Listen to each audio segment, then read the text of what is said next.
I had intended to start by introducing myself, but Matt's already done that. So for those of you who don't know me, apart from purveying avocado stickers and occasionally solving Zoom troubles, I am, delighted to be a part of Fiona and Samin's research group, the MetaMeld group, and I've spent the last few years working on the Replicats project.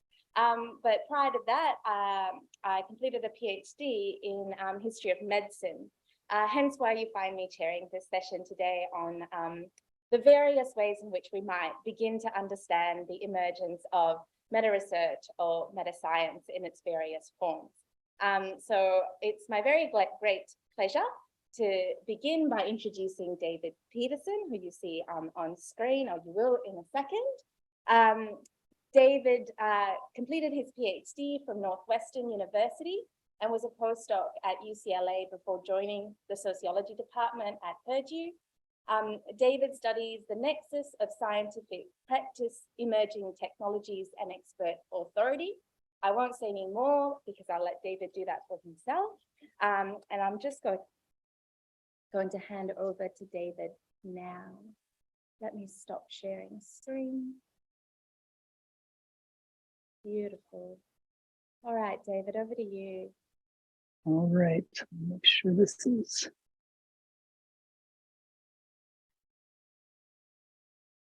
Are you guys are seeing the right screen? Absolutely. Okay, terrific. Okay, so thanks so much for inviting me. It's obviously I'm coming from a long distance. It is 8 o'clock right now on Tuesday in Indiana, so it's a world away. So I really appreciate the invitation. The talk I'm giving today is kind of tongue-in-cheek called "Science is / in crisis," and to some degree, I think all of these possible permutations of this title sort of work. I think science is in crisis, science in crisis, and in a real sense, science is crisis. And I want to this is kind of the point that I want to drive home today in today's talk. For the last 4 years or so, I've been working with sociologist Aaron Panofsky on looking at the emergence of metascience over the last 15, 20 years. And the focus of that work, the bulk of the kind of summary of like what we came up with, you guys can find on a preprint that will be published eventually, called Metascience, the Scientific Social Movement. And this paper argues that the emergence of metascience is essentially a creation wherein 3 distinct groups found common cause and found a sort of mutual reinforcement through interacting with each other, and with the 3 groups specifically being open science activists, methodological critics who have had a lot to say about experimental practice and statistical practice, and then scientists of science who do mainly quantitative analyses and who have pioneered a number of diagnostic tools. For people interested in the kind of the specific metascience movement, I would recommend that paper. Today, though, I've got a slightly different goal, which is to try to place this entire movement, metascience, the replication crisis, in a kind of larger, both historical and philosophical context. And I want to start with just a basic question, which is, does the replication crisis represent a novel development in science? This is, where a lot of the replication, discussions came from, and where I think metascience really emerged from. And I think there's an affirmative case to be made here that in the genteel scientific communities of Paris and France, where the entire universe of scientists numbered in the dozens or hundreds, those kind of networks could be constraining and could help ensure certain kinds of ethical and high standards, and people would be terrified of their reputation being harmed. And as science gets bigger, perhaps those effects weaken, or perhaps the globalization of science just means that there's more competition and there are fewer resources and more people willing to sort of bend the rules. So there's a case to be made.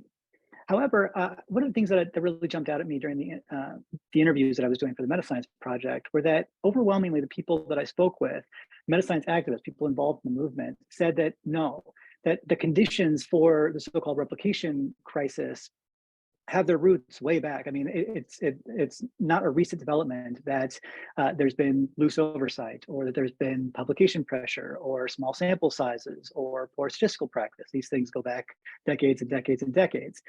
And so that, was really striking to me, because if this is not new, then why all the fuss? Like what is going on? Why are we, suddenly focused on the scientific practice that, previously seemed relatively uncontroversial? And so today I want to introduce three propositions. I will provide a little bit of evidence, and hopefully we can have a little conversation about them. But one is that I argue that science has always been in a mostly latent crisis. And this is because science as a social structure is inherently unstable. And lastly, when these specific crises become manifest and explicit, they tend to imply specific epistemic and political commitments. So going back to this, perhaps the most famous quote in all of science technology studies, from Chapin and Schaffer's Leviathan and the Air Pump, solutions to the problem of knowledge, or solutions to the problem of social order. And the corollary to this, though, is that as the problem of social order, as the solution to the problem of social order changes, this also creates new dilemmas for the problem of knowledge, which means that as society changes, that science necessarily is in some sort of interplay with it. And what I mean by this is that you see these periodic discussions of crisis over time, and I want to talk just briefly about one, which is this moment in the 1960s, and you have these two scholars who are both facing massive post-war expansion of science. And I think these two works in particular are interesting because both of these figures, I think it can be argued, are fairly major in science. Ludwig Fleck might be considered one of the forerunners in science studies. And Dirk Sola-Price is one of the founders of scientometrics. And so you have them both talking about this. So Ludwig Fleck in 1960 writes an article called Crisis in Science, in which he argues that science is increasingly influenced by the goals of industry and government, and that whereas people used to go into it to be inspired and for altruistic motives, they're going into it now for careerist motives. And his fear here is a kind of loss of scientific autonomy and the unique cultural role of pursuing objective knowledge. Dirk Sola-Price, in his book Science Since Babylon, has a chapter called The Diseases of Science, in which he suggests, and this is kind of a running thread through all of his work, is this fear of the scientific literature growing uncontrollably. And for him, the fear is really about fragmentation of science, incoherence, inefficiency. Now, if you look at the sort of editorial and more commentary sections of Science Magazine and Nature Magazine, you see these kind of diagnoses over and over again throughout the years. This is not a new thing to diagnose capital S science with some kind of massive problem. I mean, this is very common in the culture of science, and I believe this is because science is fundamentally built on very unstable foundations. And I want to go all the way back to the sort of birth of what we might consider the scientific mindset, which is the Enlightenment. And I want to talk just for a second about this Kant piece, what is Enlightenment? And in a lot of ways, this is kind of a traditional, rah-rah Enlightenment, have the courage to use your own reason piece. But there's a couple of aspects of this that I think are kind of interesting. First of all, as reason in the sense that Kant is using it is defined by its method, not its content. He's not saying, these are the reasonable things to believe. These are the things that you should believe. It's all about, the process of coming to find reason, okay? And this brings its own instability. A second issue is he recognized the kind of danger that unfettered reason could potentially cause, the kind of, societal, destabilizing danger that rampant reason could use. And so he cordoned off what he considered public reason. So domains where free reason could be expressed in this domain that he labeled scholarship. And he contrasted that with the many private domains of private reason, where these are systems that demand some measure of obedience, where in work or military or civil life, where you have to kind of obey.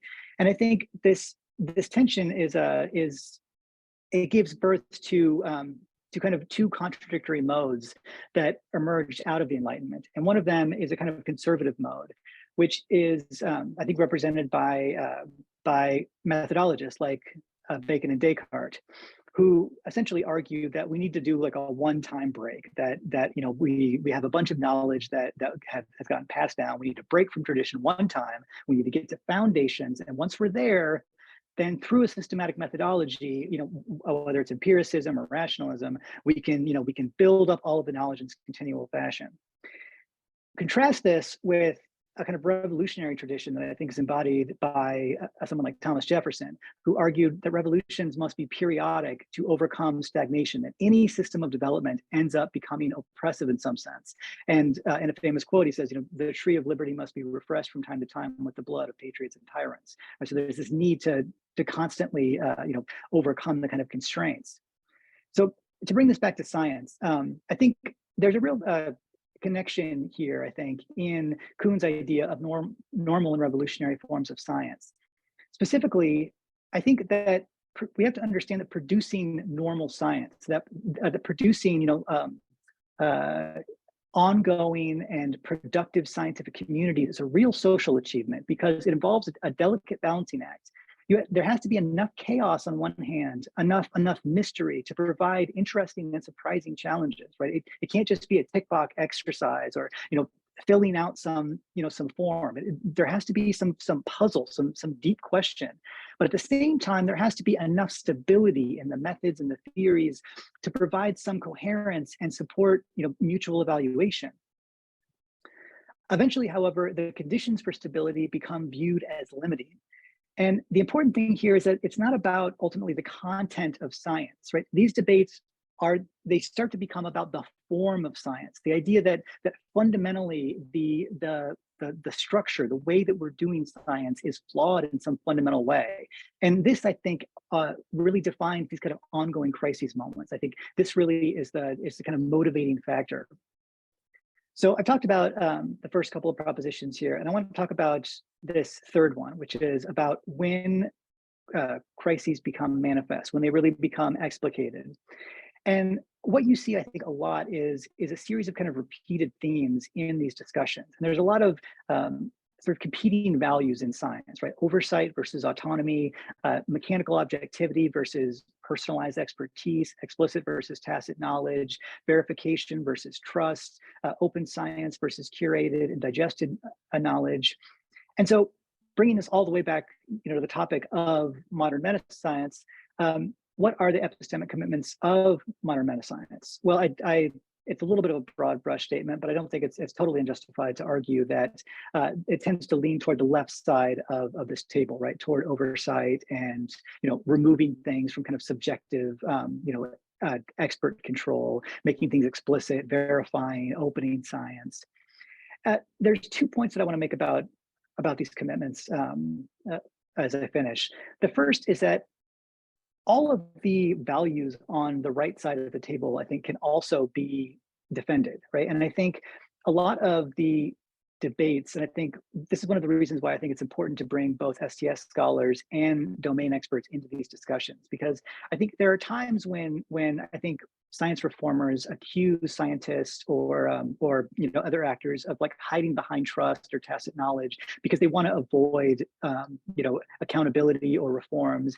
And I think there genuinely obviously is some of that. But at the same time, I think there are also situations where there are legitimate areas where each of these values can and should be defended. And it's only in this kind of broader discussion that we uncover what that is.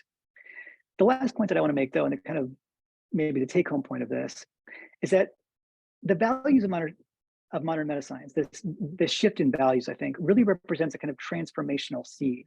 A lot of the discussion in metascience and a lot of the discussion about the replication crisis and science reforms, I think, often comes in this kind of conservative language. And again, I mean, not politically conservative, but like conservative, like we're gonna conserve science and go back to what really works in science.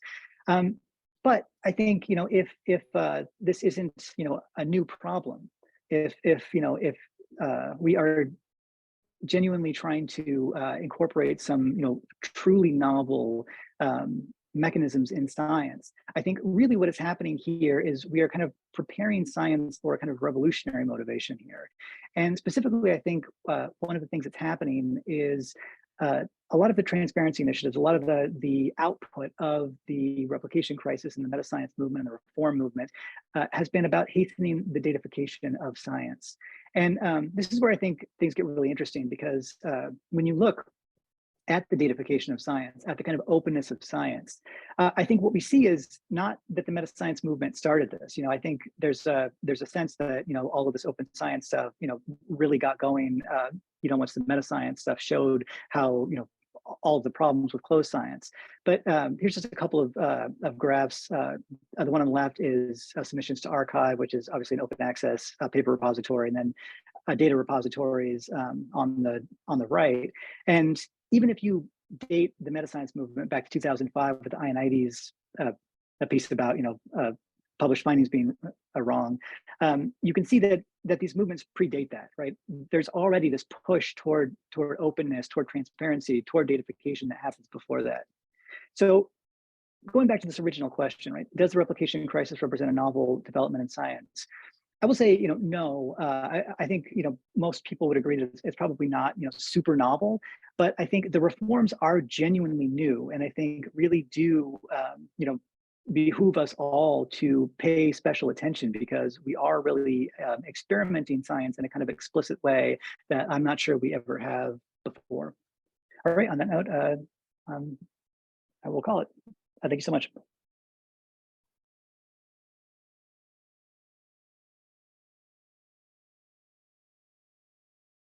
Amazing. Thank you, David.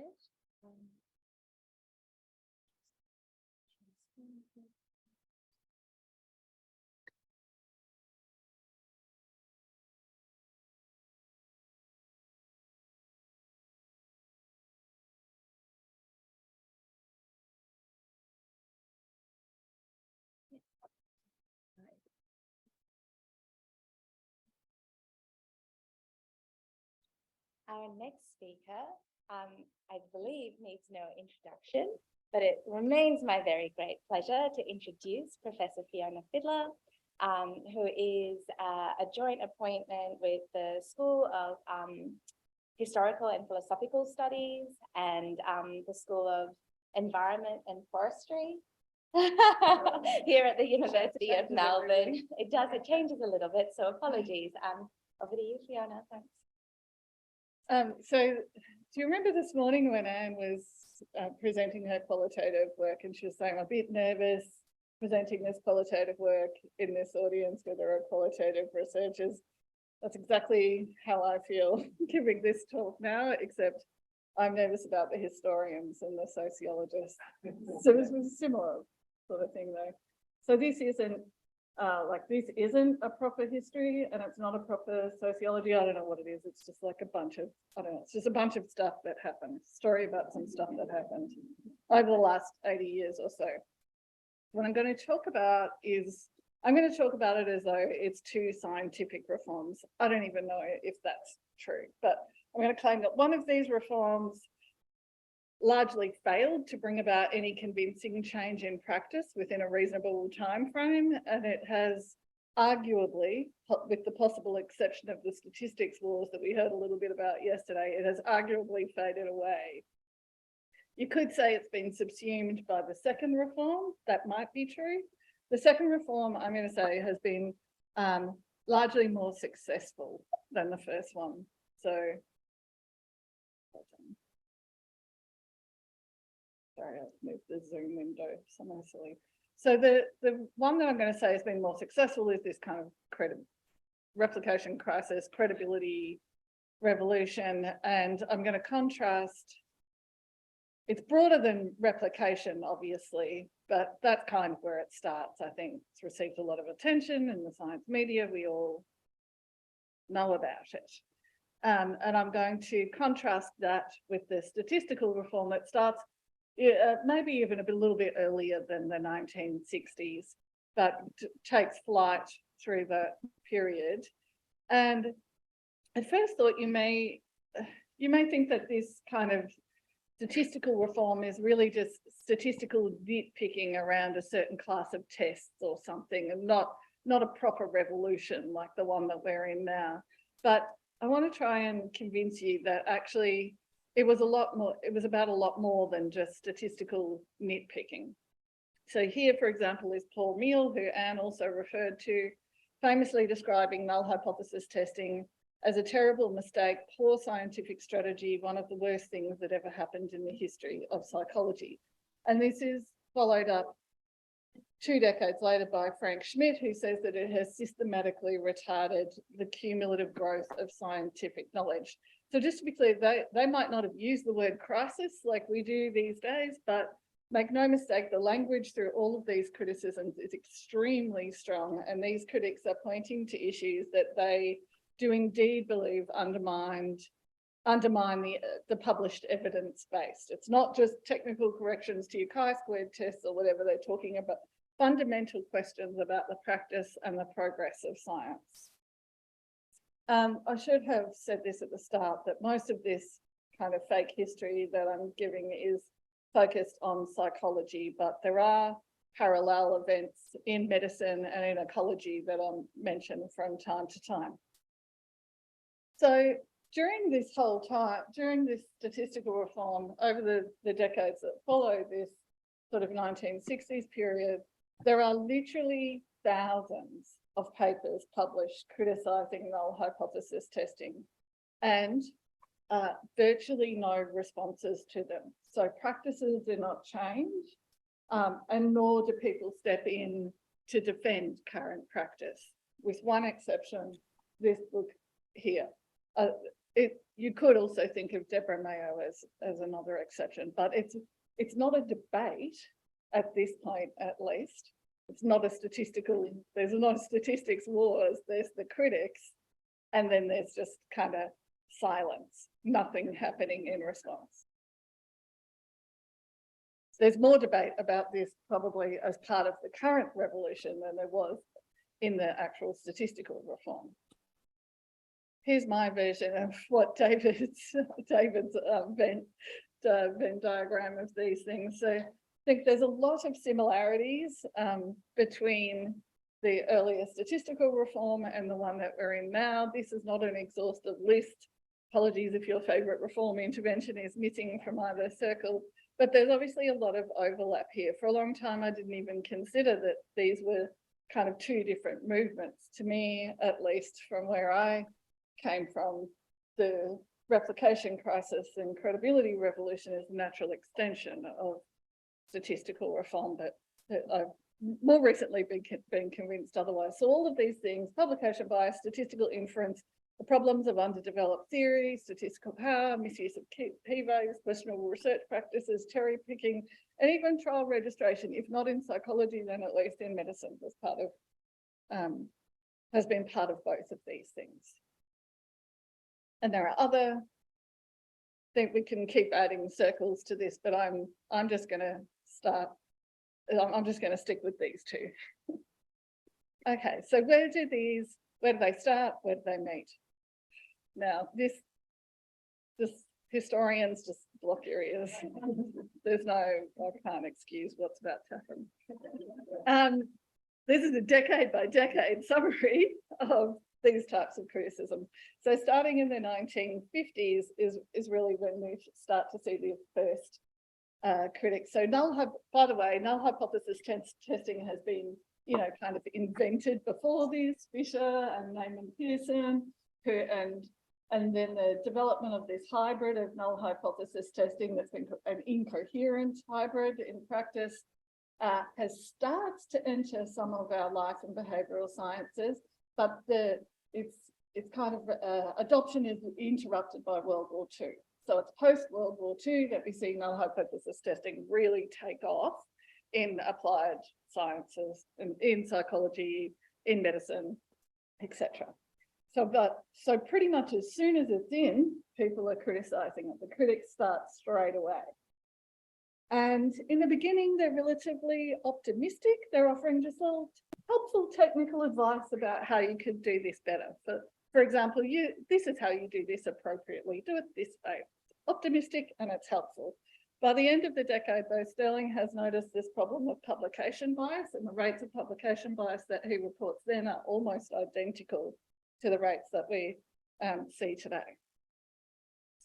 By the 1960s, the criticism started to turn a bit dark, right? So the broad pessimism sits in. It's no longer this simple technical advice about how to do this correction.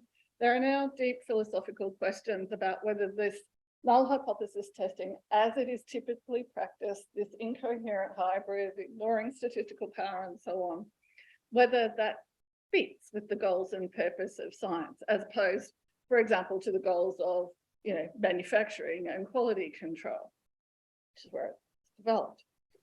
So by this time, Jacob Cohen is doing things like surveying the average statistical power in the Journal of Consulting and Clinical Psychology, and there are demonstrations that the average statistical power in psychology is less than 50% for typical effect sizes, which starts its own little crisis of confidence.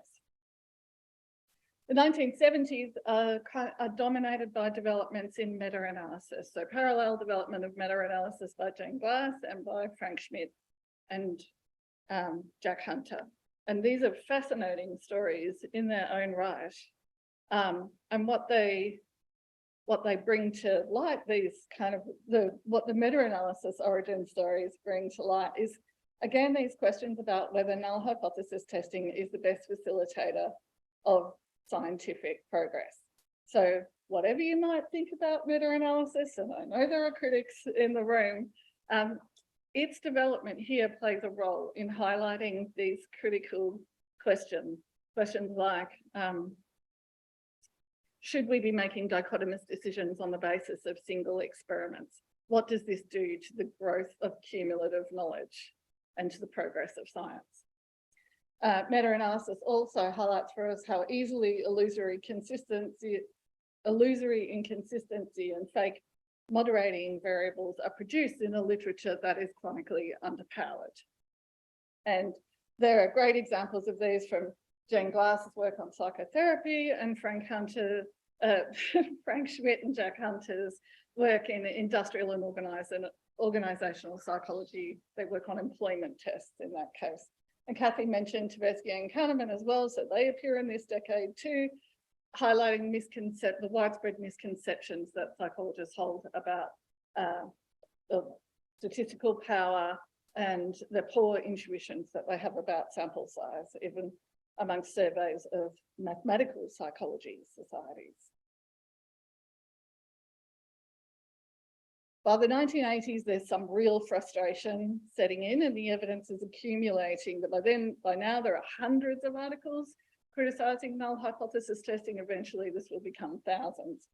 And there are re-surveys done by, so Settlemyre and Gigerans have redrew Collins' original statistical power survey and find that the average statistical power has remained unchanged over the last 3 decades. So in other words, all of those hundreds of articles that have been continually pointing out this problem have had no effect on practice. People are getting very frustrated.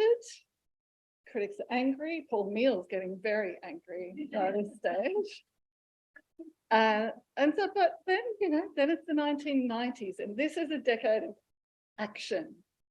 So during this time, 26 journals in psychology attempt some kind of editorial reform or policy change, calling for de-emphasis on statistical significance, more attention to be paid to other statistics like effect sizes, confidence intervals, of course, more calls for the reporting of statistical power, and also calls for a focus on clinical, theoretical, practical significance instead of just statistical significance. The story I want to tell about this is one of, it's really depressing.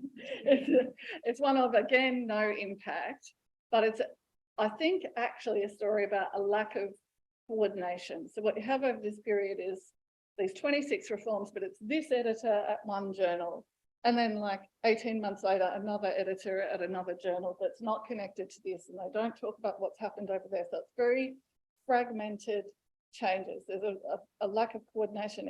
I mentioned this in because it contrasts quite starkly with what happened in medicine in the decade before. So in medicine, there were similar things going on in the decade before. In fact, very strong reforms. Editors like Ken Rothman absolutely banning p-values from epidemiology and effectively banning them overnight as well in the American Journal of Public Health, which caused a bit of controversy at the time, but worked. The p-values disappeared in medicine. But what we see in medicine is that there is an international committee of medical journal editors, the ICNJE, so it's a coordinated body of medical journal editors, and they have uniform requirements for journal reporting to which hundreds of journals in medicine had subscribed. So there's some coordination there that just is completely lacking and even still doesn't really exist in psychology, so far as I can tell. Okay, so example number one, this is Jeff Loftus, early in this decade, who embarks on a very ambitious reform. He wants authors to supplement or replace all of their p-values with figures with error bars. He writes, more often than not, inspection of such a figure will immediately obviate the necessity for any hypothesis testing procedures. And so we have surveyed his journal before and after this intervention, allowing, suitable publication like times and before. So his reform is quite effective. P-values drop over this period from 53% to 34%, and figures with error bars do indeed rise. They never quite become the majority of papers, but there's a definite impact here. But when his term ended, everything went back to how it was before, very quickly. And it turns out when we interviewed Loftus about this event, that he was actually doing nearly all of the calculations himself for authors who didn't comply, wouldn't reply. So he'd try a couple of times, please, send the manuscript back, please do these things. And they just didn't. And in the end, he would just do them himself. And when we look at the transfer of this, so if you follow up, look at the authors who were publishing the figures with error bars under this editorial policy change, you look at their next articles in other journals, there's no figures with error bars there. There's just no transfer. And this is documented in this survey here. Here's another example. This is Phil Kendall at the Journal of Consulting and Clinical Psychology. This is a very simple reform, not nearly as ambitious as Loftus's. All he wants is for people to say something about clinical significance and not just statistical significance. To assist this, he ran an entire special issue with tutorial papers, guidance for how to do this. This is all in addition to his own editorial statement. And statements of clinical significance did indeed rise from 36% to 40%. Just made no difference. And there's a paper, this is one of our papers that document that episode. Okay, so this happens again and again through the 1990s in a series of different journals. At the very end of this, or in the second half of this decade, the American Psychological Association and the American Psychological Society, as it was then, now it's the Association for Psychological Science, I think that's right. They are both at their big symposium, running symposiums at their big conferences to debate whether null hypothesis testing should be banned. So they're trying to kind of turn this into a debate now, even though there's actually never been any published defenses of null hypothesis testing. They sort of succeed in turning it into a debate, but not really. Everyone's pretty much on the critical side. People start to make a few exceptions. Eventually, the APA established a task force on statistical inference. This is set up by Frank Schmidt, who was one of the guys I talked about when I was talking about meta-analysis, because by this time, he's the head of the methodological and statistical division of the APA.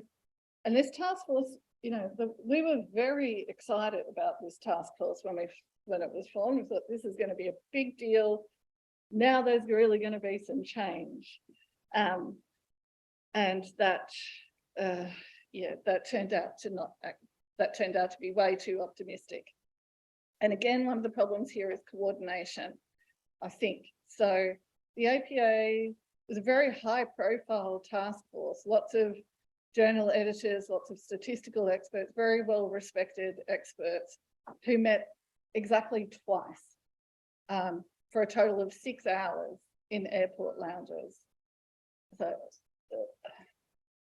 it's a very different situation, I think, to how such things would be coordinated today.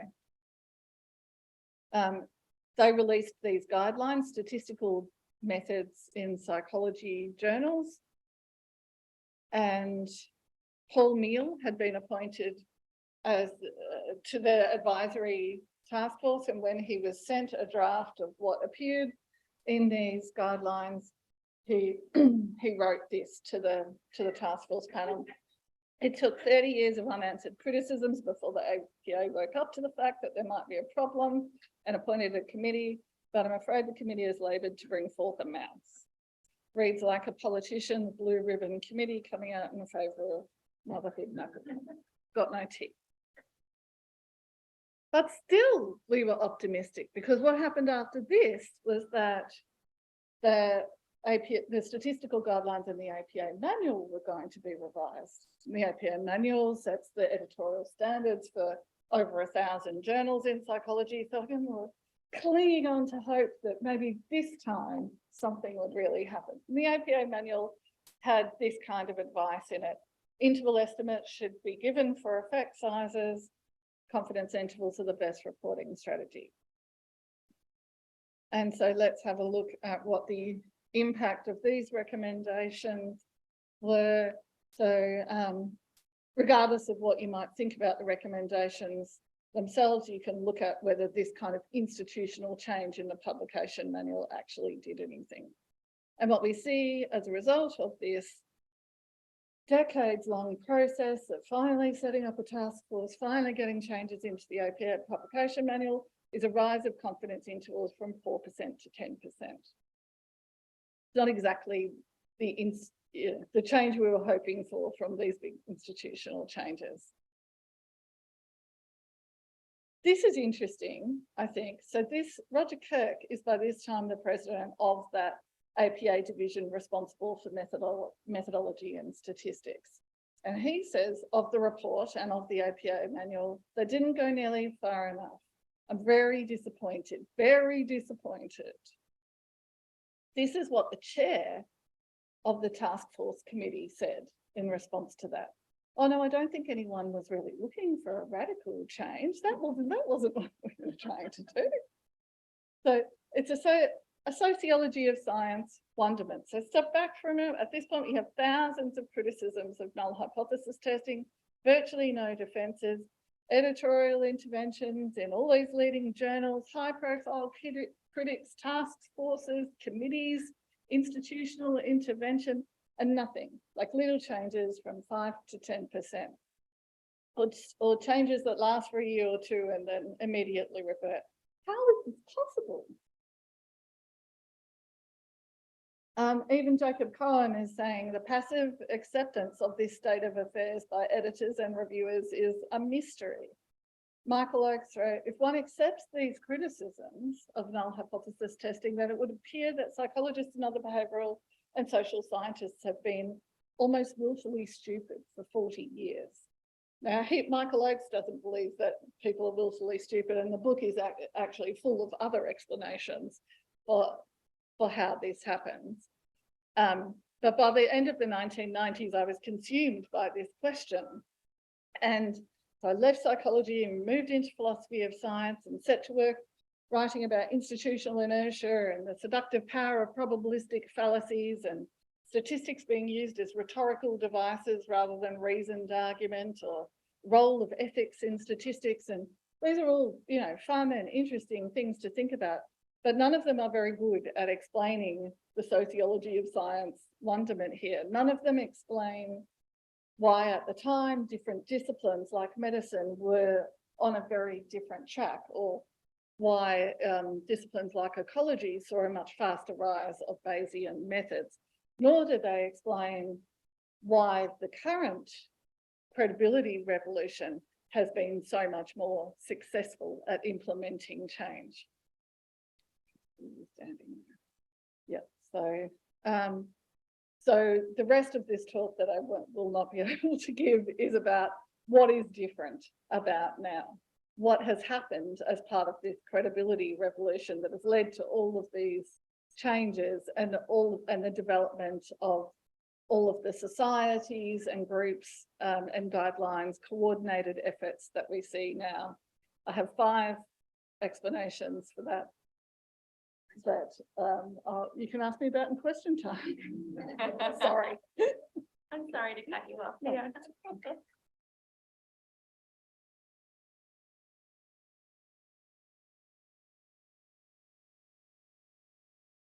All right.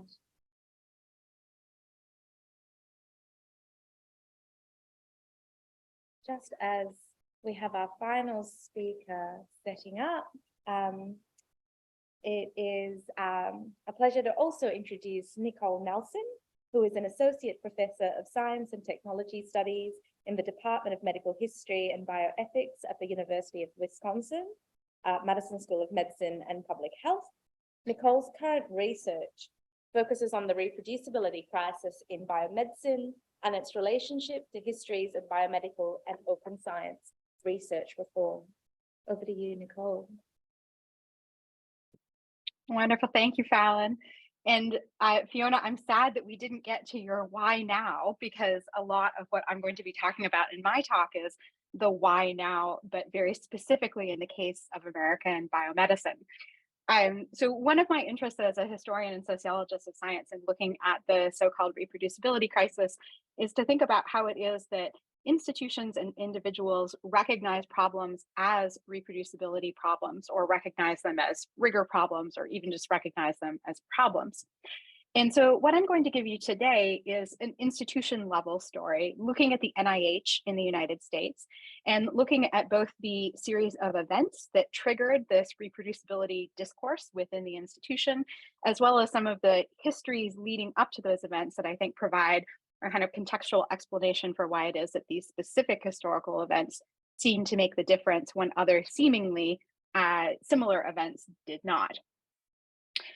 So I'm going to start us off with what I think are the kind of catalyzing events for NIH reproducibility discourse. So there are a series of events that happen in late 2011 and early 2012. The first of these events is a publication of a paper that probably all of you in this room know by scientists at Bayer Pharmaceuticals, reporting on their own in-house efforts to replicate results from the published literature and reporting that there were inconsistencies between the published data and the data they were able to replicate in-house in the majority of cases. This study gets picked up by a number of news media outlets.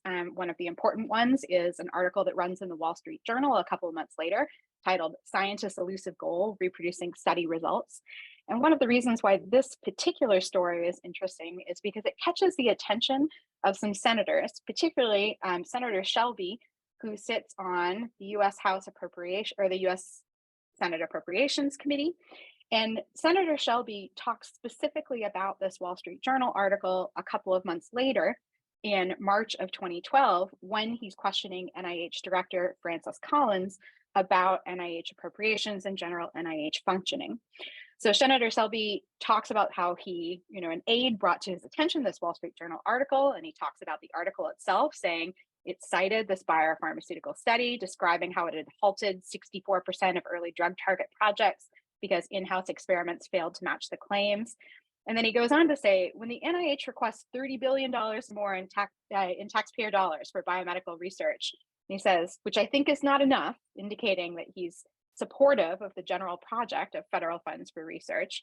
But he emphasizes, shouldn't reproducibility, replication of these studies, be part of the foundation by which this research is judged? How can NIH address this problem? Is it a concern to you?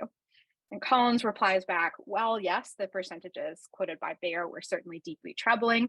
And then Shelby goes, what about the NIH? What kind of percentages do you have there?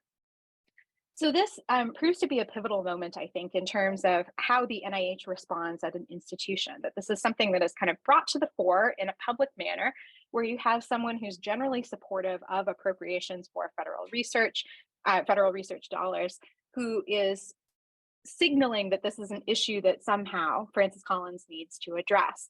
And part of the implied threat behind this is that if you don't address this, there is going to be some sort of potential government intervention to ask you to address this, which ended up happening in the case of the NSF many years later. Another coincidental bit of timing here is that during March 2012, just after this hearing happened, we see a second publication also in the biomedical sphere, this time published in Nature, looking again at the experience of an American pharmaceutical company doing the same sort of study of their own in-house research and asking how often their in-house research was aligned with what was in the published literature. And in this case, the percentage quoted is even lower. It's 11% of cases that they investigated over a period of 10 years. And the call to action is much stronger in this article. So they note that this figure, even though it's a kind of commonly accepted wisdom at the time within drug development research, that academic research can't always be trusted or translated, they say, even knowing this, the figure quoted is shocking. And then the title of the article is a sort of directive to change, raise standards for preclinical research. The NIH takes up this call to action. And so what we see is a fairly quick succession of events, at least quick in terms of a very large federal agency, where by January 2014, the Office of the Director has published an article outlining the plans that they have at the NIH to enhance reproducibility. So they've already developed a kind of NIH-wide plan by 2014, so about early 2014, about a year and a half later. 2 years later, by January 2016, the NIH rolls out institute-wide mandates for anyone who's applying for funding to do some new bits of their application, some of which are in the research proposal and other of which are supplements, to address elements of rigor and reproducibility.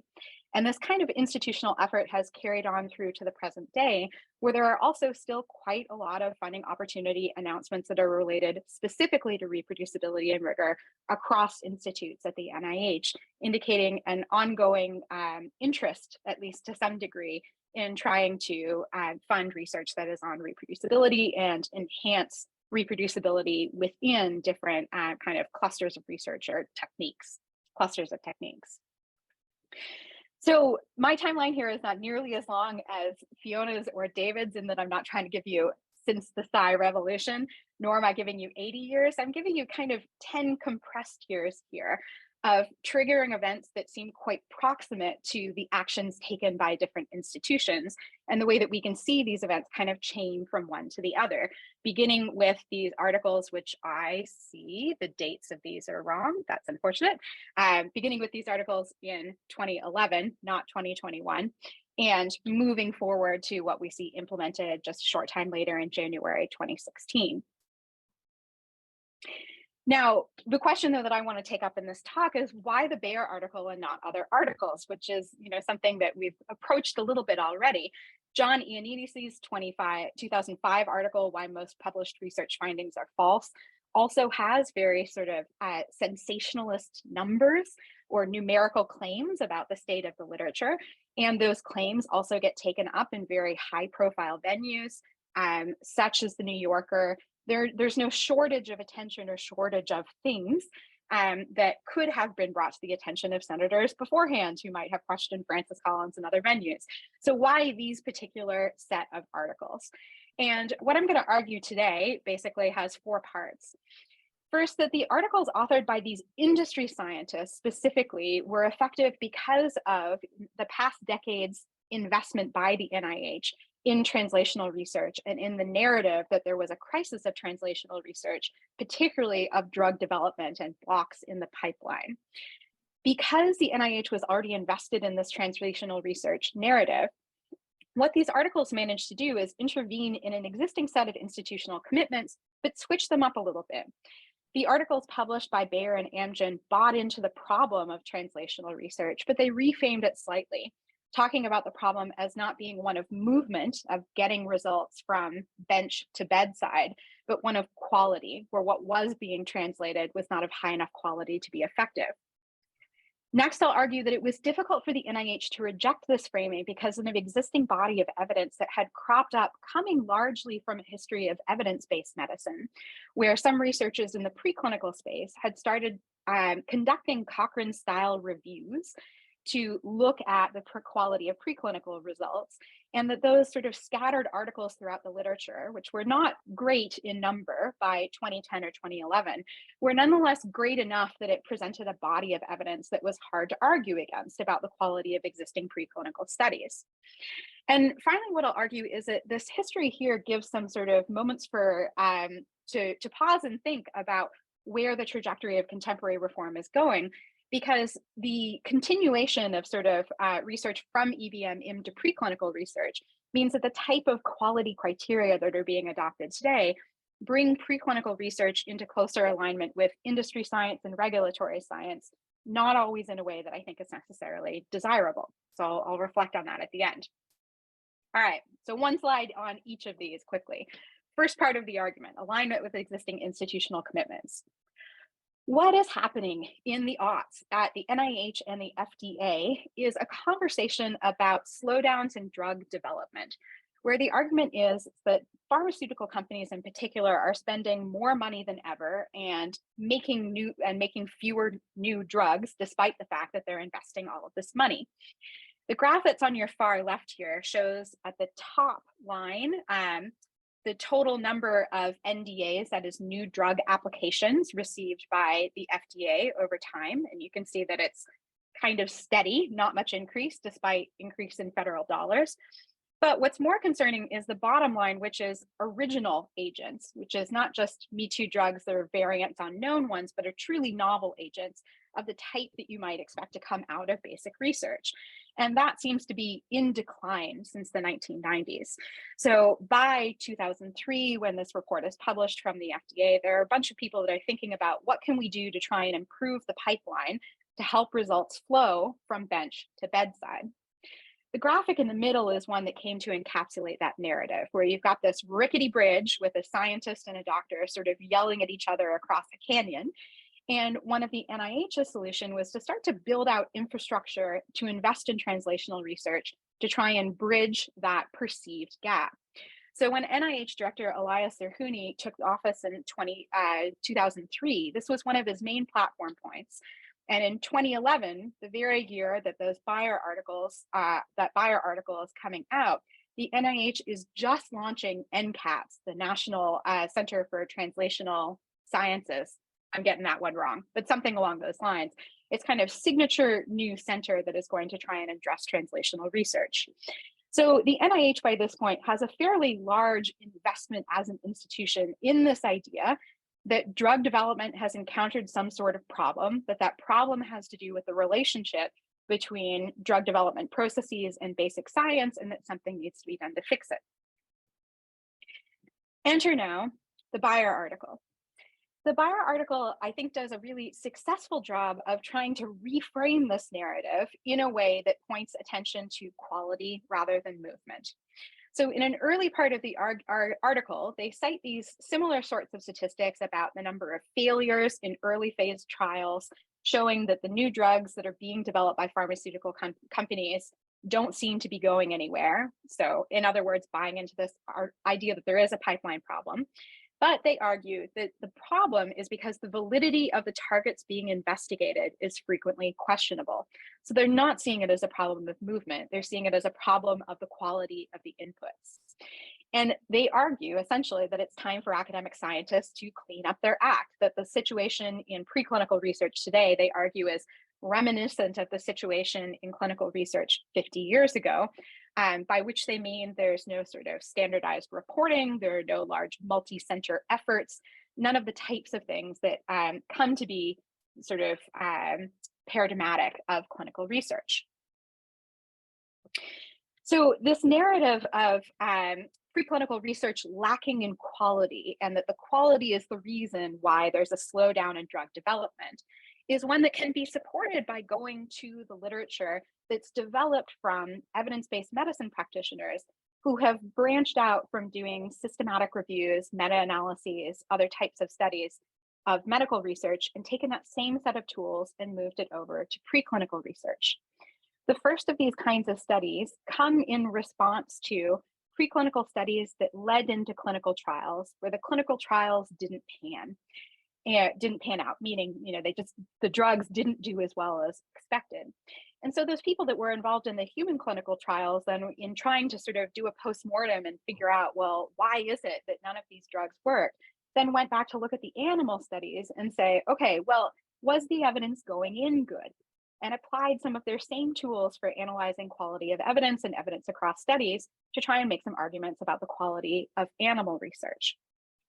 I'm showing you one of these early studies here done by Malcolm McLeod and his group in 2008 that are looking at animal models of stroke. And what they're doing here is segregating the literature into the studies that were randomized or not randomized and concealed, AKA masked or blinded or not concealed, and showing you that for the studies that are randomized, the reduction in the infarct volume, that is how much a particular drug helps to reduce the impact of a stroke that they've induced in this animal model, is much smaller in the randomized trials than it is in the non-randomized trials. Similar with concealment, those studies that are concealed show smaller effects that would make you less optimistic about the drug moving forward. So this type of evidence accumulates in sort of bits and pockets in the literature that suggests that there are genuine problems with preclinical research in terms of the quality of the methodologies that are being used. It just so happens that that study, which was done specifically on animal models of stroke, captures the attention of the National Institute for Neurological Disorders and Stroke, which is one of the NIH institutes that was really an early lead in terms of thinking about rigor and reproducibility issues. While Francis Collins was being questioned there by Senator Shelby in 2011, the NINDS was already planning a workshop that happened that summer, in the summer of 2012, that was looking at the sort of quality of preclinical research. What they did was they brought in a bunch of people who are both active in the research space in stroke and other neurological disorders research, but they also brought in some of those key people that had been using evidence-based medicine techniques to evaluate the literature. And when they publish an eventual article arguing for the steps that they believe need to be taken in order to increase the quality of preclinical research, they end up choosing criteria, randomization, blinding, sample size estimation, and data handling procedures that are quite, sort of aligned with the principles for judging risk of bias that you see in evidence-based medicine. Perhaps not surprisingly, because there is already an evidence base to show that these very factors matter in terms of the quality of the study. So to wrap up quickly here, what I want to argue, or what I want to point to in the end here, is two quick things. One is the limitations of doing a sort of 10-year one institution history like this, is that you can see that it doesn't actually connect all that well in some ways to the history that Fiona gave, or maybe in broad strokes, the history that David gave. And yet we know that the years 2011, 2012 were quite critical for psychology too, and that maybe 5 years before that, you've got similar conversations happening in computer science. And so a history that's at this level doesn't quite capture some sort of broader cultural, historical, institutional factors that might be driving what we call in this recent paper, the so-called multiple discovery of rigor, reproducibility, replication issues. I think some of the answers there are to be found in the types of analyses that Fiona has presented today and that David is doing, looking at the history of statistical reform over long periods of time and open science, and that we might be able to seam some of those things together into thinking about a broader history of why it is that there seems to be a point of inflection that happens right around 2011. But what I want to end off on today is sort of a cautionary note about how the existing movements that have fed into the current movement are in fact shaping the movement itself. So I think it's no accident that people who've been around in these spaces for a long time see continuity between one movement and the other, between statistical reform and the credibility revolution, or in my kind of like world, in the medical world, between the evidence-based medicine movement and what's happening today. And that is because those movements look quite similar, because a lot of the reforms have been patterned after each other. And that's something that I think that we should think carefully about as people in the meta-science space, as to what extent that patterning is serving us well. To make that point, I'm showing you an image here that's from a group called the ALS Therapy Development Institute. They were a group that's kind of weird nonprofit who's active in the space of doing preclinical trials around drugs for ALS. And we're very involved in that NINDS conference that I mentioned before, trying to look at markers of study quality. Now, what's noteworthy about this study that they did, which looks at, it reviews a number of studies that were published with mouse models of ALS and potential drug candidates, and looks at their study quality. The markers of quality that they're pointing to, highlighted in this little circle at the bottom, are not blinding randomization and sample size calculations.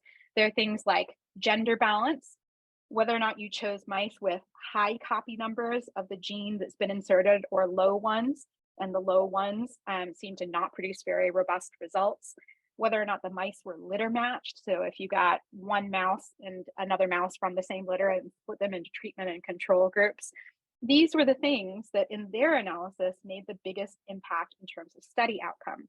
So the cautionary note that I want to sound is that the lead in from one movement to the other means that some of the solutions have been sort of carried over from one movement to the other, which is not to say that blinding and randomization aren't important things that do impact study quality.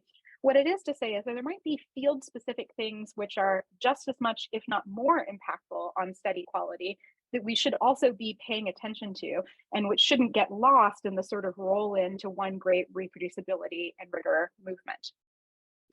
So I'm gonna leave that there, and that should hopefully leave us some good time for questions.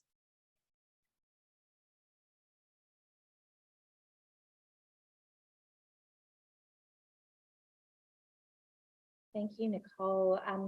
David, if you're still there, I might ask. Yep, perfect. And unmute as well. I think we're going to start. Fiona, do you want to come up as well? I think we'll start questions with some questions that have come in on Zoom. And then since two of our three speakers are online, I might do what we did yesterday and invite folks who have questions to come down and come and ask them in front here. So the speakers have the benefit of seeing you and hearing your full question, rather than have me muddle through paraphrasing it, if that's all right. So we'll begin with a question in chat. Sorry. We'll start with a question from Brian for Fiona. I arrived in science at the tail end of that statistical reform effort, and like you, I couldn't understand why change hadn't occurred, but my observation was that no one, not Jacob Cohen, Paul Meehl, or anyone else, ever articulated an implementation strategy. The movement was exclusively, quote, let's write another paper. Is my oversimplification to oversimplify it? Yeah, totally. So the only things that could be considered implementation strategies were changes in journal editorial policy, or if you can. But the fifth reason on my 5 things that I think are different this time that I didn't talk about was framing. That one thing, and actually, Brian, it's you who have reframed it as a behaviour change problem that was never understood before. I would say, I think it's fair to say that there might be one or two exceptions. The vast majority of those thousands of papers criticising null hypothesis testing that I talked about were presenting rational, coherent arguments, sure, sometimes even demonstrating things like low power, but they fully expected that these rational arguments would just change people's minds and practice. There was no appreciation of this being a complex behaviour change issue. So thanks for that, Brian. I might just do a thing if Brian is still here. Instead of me, there we go.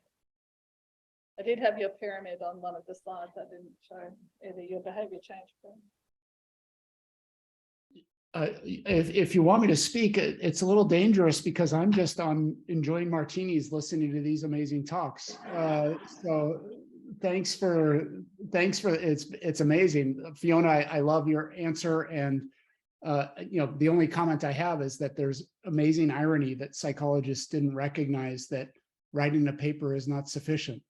That you actually have to think through how to get people to change their behavior, and that just is. It still stuns me that was not understood.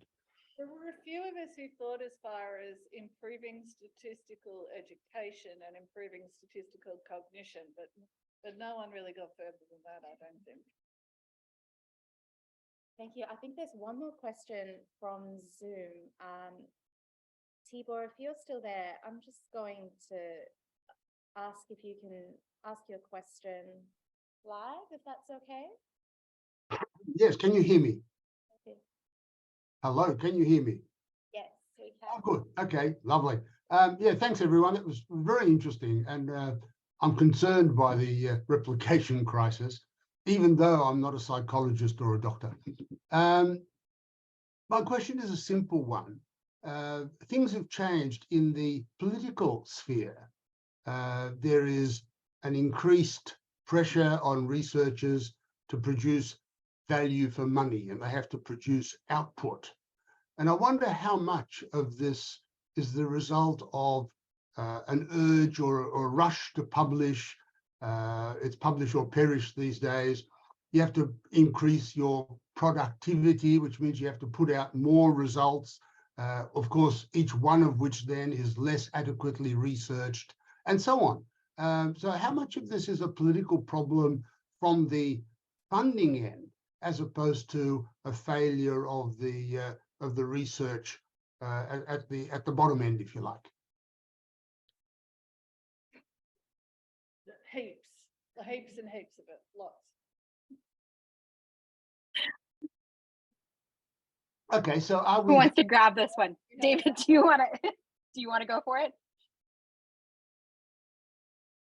I would just say, I mean, I brought up earlier that I think it's an explanation for why the replication crisis happened. It's one of the few that people suggested. I don't know if I totally buy it though. I mean, I recently I read Aerosmith by Upton Sinclair that discusses a young academic researcher going through his education and trying to find gainful employment and do research, and all of the struggles that he's describing are the exact struggles that modern scientists go through. I mean, it's extremely competitive, it's extremely very few jobs, and so I don't know necessarily I think this is an area where there could be some really good empirical work, but I'm not aware of anybody actually looking at whether objectively competition has gotten much worse for dwindling resources. Yeah, I agree largely with David on that. I don't think that it's a wrong answer, but I think it's a distracting answer. And it's one that people can accept too easily because almost everybody can agree, oh yeah, there must have been a golden era and I feel like I'm under too much pressure. And so anyone who's a scientific practitioner can be like, yeah, I'd like more time to think. I'd like to not have to publish as much. And so everyone can kind of uncritically accept that. It's not as though there's no one that is looking at whether or not, for example, funding rates have changed or expectations for promotion to tenure have changed. And there are definitely sort of quantitative bits of data that you can pull together to suggest that there is a kind of, increasing, bar for what it takes to get grants or get published.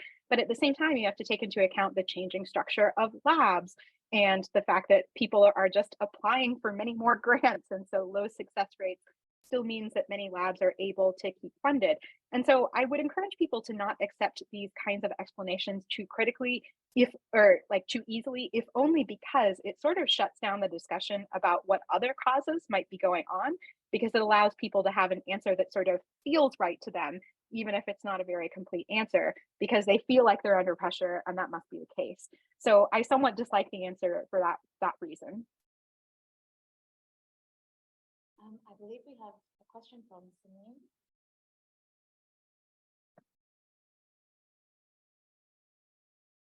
Thanks, everyone. I have a question for Nicole, but really for the whole panel, I think.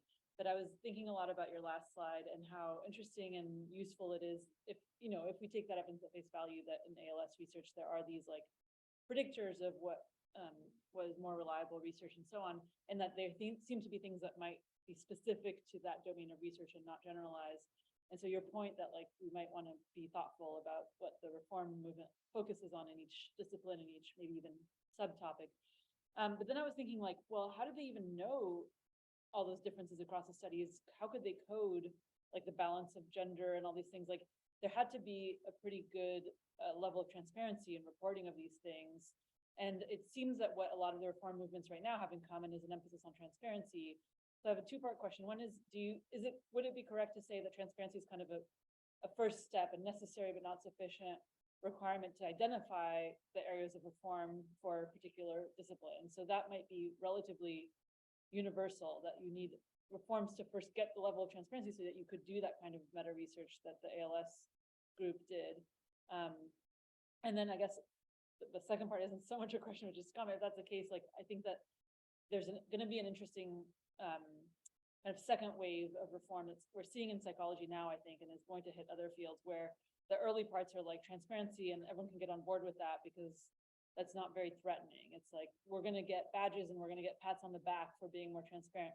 But the second wave is people coming down, using that transparency and saying, okay, so you're not blinding and you're not doing this and you're not doing that. And that actually predicts bad, low replicability or low whatever. And then people are going to get defensive because like, hey, I thought we were just supposed to be transparent. Now you're using that against us.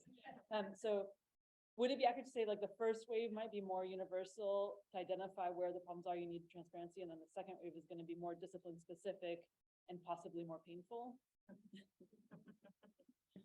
Samin, thanks for that. Those are really interesting thoughts. Yeah, like you're absolutely right that you can't identify factors you don't record.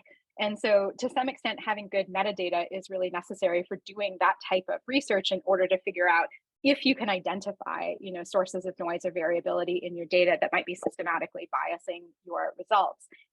Now, in that particular case, I'll have to look back at that paper and see to what extent people were reporting on those things, or to what extent the ALS Therapy Development Institute actually went out to the study authors and proactively asked for that data because they had reason to suspect from their own in-house research that those were variables that mattered.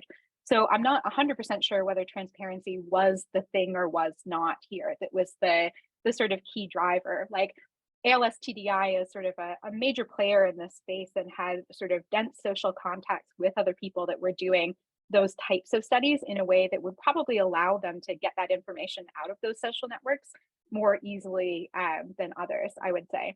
As to the second part of your question about, being able to implement transparency reforms or reporting reforms, I would say absolutely. Like the first mover in the sort of US biomedical space in terms of trying to address the issues that were brought up at that 2012 NINDS conference is Nature Publishing Group. And what do they ask for in 2013? New reporting requirements. And Veronique Creamer, who was behind those initiatives, says that the reason that she went that direction was because that the purview of publishers is reporting. It's not study design, it's reporting on what study you've already done. And so they felt quite confident that that was something that they could ask for and that authors would more or less have to provide if they want to publish in Nature, but that wasn't being prescriptive about what people wanted to do. So it was a very kind of like low first bar that gets a lot of information out there. But having the information out there, as you note, is kind of like the first step, but it's not the only step towards, actually looking at then what makes a difference in terms of your methodology. Fiona, David, did you also want to respond to Samin's question? I'm sorry, what would you say? Did you also want to respond to Samin's question? I think it was an open invitation to the panel. I have got mixed feelings about transparency. I think transparency is very seductive as an answer for many problems because it fits well with a sort of a liberal governance approach to solving everything, which is that as long as we have the transparency out there, it will solve a lot of these issues. I don't know how much that is the case. I feel like I said, I think there are a couple of competing motives out here. I think on one hand, I think the push toward transparency is going to lead toward to potentially a lot of the kind of issues that Sameen was talking about, where there are things that come out later in analyses that that are used to either embarrass or like somehow undo some pieces of work, which in some cases might end up being useful. I think also, though, I think from a managerial perspective, I think a lot of the funders and a lot of the institutions, there's a potential to use a lot of this data to more closely kind of monitor what researchers are doing. And then I think the other side of it, which again, I don't think anybody's really talking about, is the datafication side, which I think is a major motive from a lot of the big institutional players that I don't think a lot of the discussions of the Metascience movement have really addressed so far, which I think is something which is both very promising, but also represents a really radical break in how science is done. And so I think it's a very complicated topic. It's much more than more complicated than if we just have the data, then everyone can check it. There are several layers, both institutional and epistemic at play.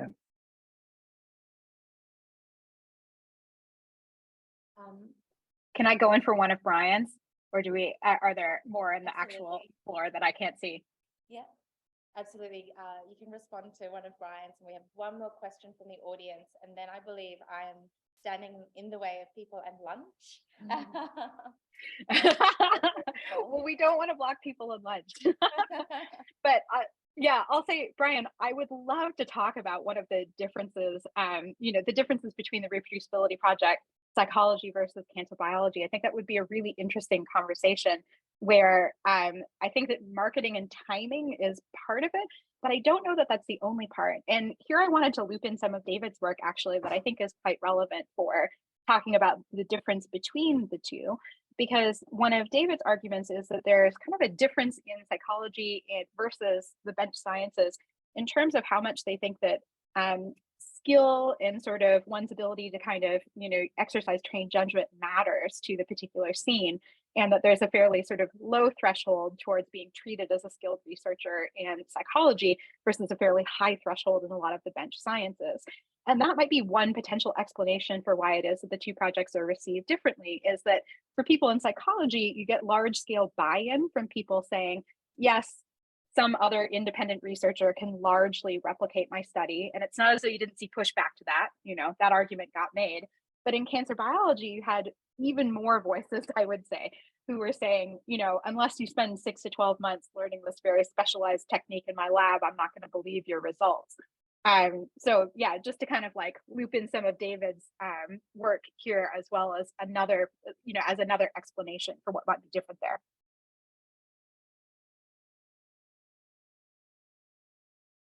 Hi, I've got a question mostly for David. I think I was thinking about the overlap between your talk and Fiona's talk, and to a lesser extent Nicole's. And I think, there's quite a lot of overlap there, right? Because Fiona gave quite a detailed history from the methodological reform arm of your triad of precisely how long this, sort of idea of crisis or problem has been going on in the way that you were saying. But I was thinking that what Fiona and Nicole also focused on, I guess, was events like interventions, like where they be, sort of IMJE decisions or NIH policies. And so I was just wondering, what are your thoughts about that? Is there any difference to your story if you like sort of think about, sort of the events as well as just the rhetoric of crisis? Yeah, I mean, I think the Metascience as a scientific social movement paper, I think addresses a lot more, specifically, especially in reference to the Metascience movement, specifically the actual events. I think the obviously the Inides paper, and then the replication project in psychology was huge. I mean, the the Amgen study, there's a whole series of things that you could chart out that each made major waves. And I think it's absolutely right. I mean, I think if you want to do an actual good history, something that both Fiona and Nicole did, I think that's really what you have to hang your story on. My focus is I've really been trying to understand some of these movements in a kind of broader philosophical way, because I've been a little, I feel a little unmoored in some of these discussions, because on one hand, I do feel like there is significant positive growth that is possible and that should be happening, while at the same time, while I was interviewing a bunch of research scientists for the paper that Nicole mentioned, a lot of them were expressing some ambivalence toward some of the reforms and a lot of the sort of crisis language that was happening in their fields. And so I, was trying to understand kind of, how those two things can coexist. And so I think, in that kind of thing, it sort of forces me out of a more detailed mode, unfortunately. But you're 100% right. I mean, I think if you really want to get into the nuts and bolts of how these individual movements are happening, you really have to do the kind of work that the other panelists were doing. Thanks, yeah, that's great. All right. If we don't have any more questions from folks online or in the room, I will start by apologizing then for cutting Fiona off. We probably had 5 minutes longer, but if you could all please join me online and in person in thanking all three of our speakers for a really wonderful session.